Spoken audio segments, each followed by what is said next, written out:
Hello hello madam. చెప్పండి. నేను విలేకరిని మాట్లాడుతున్నాను మేడం. ఓకే. మీది ఒక చిన్న సలహా మేడం. ఏంటి చెప్పండి. ఆ, ఒక సబ్జెక్ట్ పైన మీతో మాట్లాడాలి మేడం. సబ్జెక్ట్ ఏంటి? ఇప్పుడు ఈ చాలా మందిలో ఇప్పుడు కుల వ్యవస్థ అనేది కొంచెము నాటుకుపోయింది కదా. ఓకే. ఆ సబ్జెక్ట్ పై మాట్లాడాలి. మీరు కొంచెం డౌట్ క్లియర్ చేస్తారా మేడం? సరే అడగండి.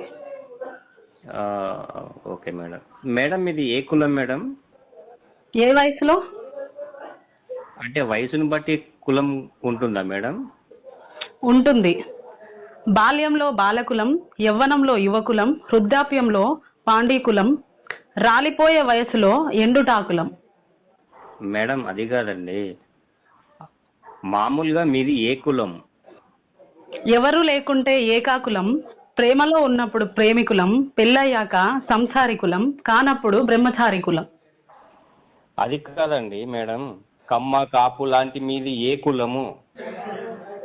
ధనముంటే ధనికులం, లేకుంటే బీదకులం, దేవుణ్ణి నమ్ముతే ఆస్తికులం, నమ్ముకుంటే నాస్తికులం. మీకు అసలు కులం లేదా? ఎందుకు లేదు? ప్రయాణిస్తే ప్రయాణికులం, యాత్రలు చేస్తే యాత్రికులం, మాయలు చేస్తే మాంత్రికులం, ఉపన్యాసం ఇస్తే ఉపన్యాసికులం, హాస్యం పండిస్తే విదూషకులం, పాడితే గాయకులం, సభలో ఉంటే సభికులం, సినిమా హాల్లో ఉంటే ప్రేక్షకులం, టీవీల ముందు ఉంటే వీక్షకులం. మేడం మీరు ఎక్కడ చదివారు? చదివింది గురుకులం, అభ్యసించేది అభ్యాసకులం, బోధిస్తే బోధకులం, వృత్తిరీత్యా అధ్యాపకులం, పత్రికల పాఠకులం, నేర్పించే శిక్షకులం.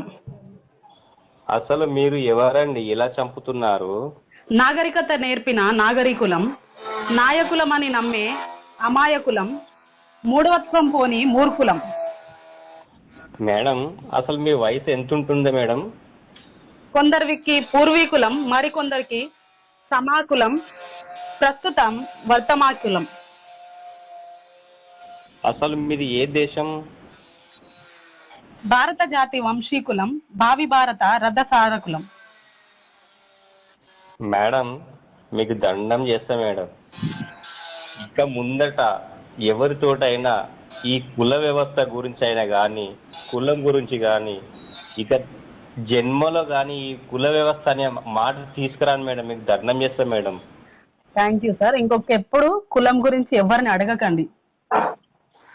బుద్ధి వచ్చింది madam. Okay sir, thank you. అడగకండి ఎవరిని.